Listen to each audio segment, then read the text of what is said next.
Rocky attack ചെയ്ത സിജോ, അല്ല sorry എന്താണ് സിജോനെ അറ്റാക്ക് ചെയ്ത രണ്ടുപേരും അങ്ങോട്ടും ഇങ്ങോട്ടും ചെറിയ അറ്റാക്കിംഗ് ഒക്കെ ഉണ്ടായിരുന്നു. അതില് കൂടുതൽ അറ്റാക്ക് ചെയ്തത് റോക്കിയുടെ ആ ഒരു പഞ്ചാണ് ആളുകൾ പ്രൊജക്ട് ചെയ്തത്. ഓക്കെ. അപ്പൊ ഈ റോക്കി പഞ്ച് ചെയ്തതിന് ശേഷം റോക്കിയെ ബിഗ് ബോസ് കൺസിഡർ ചെയ്തിട്ടുണ്ടല്ലേ, ഗ്രാൻഡ് ഫിനാലേക്ക് എൻട്രി കൊടുത്തിട്ടില്ല. അതിനോടൊക്കെ എന്താ?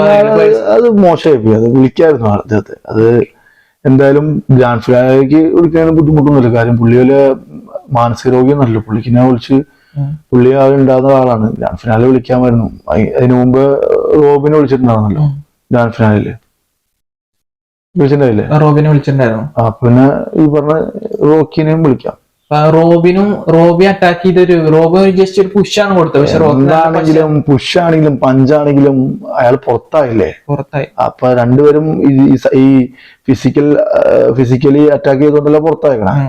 അപ്പൊ രണ്ടുപേർക്കും സെയിം ഈക്വാലിറ്റി ആണല്ലോ കൊടുക്കുന്നത്. പക്ഷെ ഒരു ഇന്റൻസിറ്റി വലുത് നോക്കുമ്പോ റോക്കിയുടെ പലരും എത്രയും ഇതാക്കിയിട്ട്, പക്ഷെ റിയാസ് ആണെങ്കിൽ റിയാസ് ബോധപൂർവം നമ്മളെ അറ്റാക്ക് ചെയ്തതിന്റെ മേത്ത് എന്റെ പെർമിഷൻ കൂടാതെ എന്റെ മേത്ത് തൊട്ടു എന്ന് വിചാരിച്ചിട്ട് ബിഗ് ബോസിനോട് പറഞ്ഞിട്ടാണ് റോബിനെ പുറത്താക്കിയതാണ് പലരും പറയുന്നത്. എന്തെങ്കിലും ആവട്ടെ, ഈ രണ്ടുപേരും പുറത്താവാനുള്ള റീസൺ ഒന്ന് തന്നെയാണ് അല്ലെ?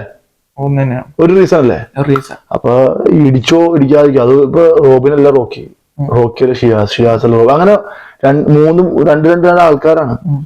ഇടിച്ചെങ്കിൽ അയാൾ ഇടിച്ചു, അയാളെ വിളിക്കാതിരിക്കേണ്ട ആവശ്യമൊന്നുമില്ല. അതിന്റെ ഒരു ഘടകമായിട്ട് ഞാൻ യോജിക്കുന്നില്ല. വിളിക്കണമെങ്കിൽ വിളിക്കാം. പുറത്തുനിന്ന് റോക്കിയുടെ ലൈവ് വീഡിയോസ് ഒക്കെ കാണാറുണ്ട്.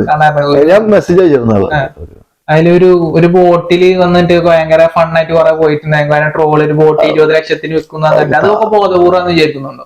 ചിലപ്പോ ഫുള്ളൊരു കണ്ണ് ചുമ്മാ ചെയ്യുന്നതായിരിക്കും ബ്രോ. ഞാനത് എന്ത് പറയാൻ, എനിക്കത് കണ്ടപ്പോ ചിരി ഉണ്ടായിരുന്നു. പിന്നെ അയാൾ തമാശക്ക് പറഞ്ഞായിരിക്കും. അതായത് ലൈം ലൈറ്റ് നിൽക്കാൻ വേണ്ടിയിട്ട് ബോധപൂർവ്വം സോഷ്യൽ മീഡിയയിൽ ഒരു അറ്റൻഷൻ കിട്ടാൻ വേണ്ടി ചെയ്യുന്നതാണ്.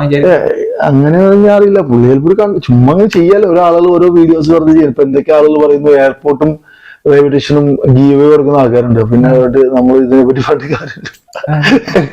കുതിരൻ ഭാഷയിൽ എയർപോർട്ടൊക്കെ ഗീവ് ചെയ്യാതൊക്കെ പറഞ്ഞ ആൾക്കാരുണ്ട് വീഡിയോയില്.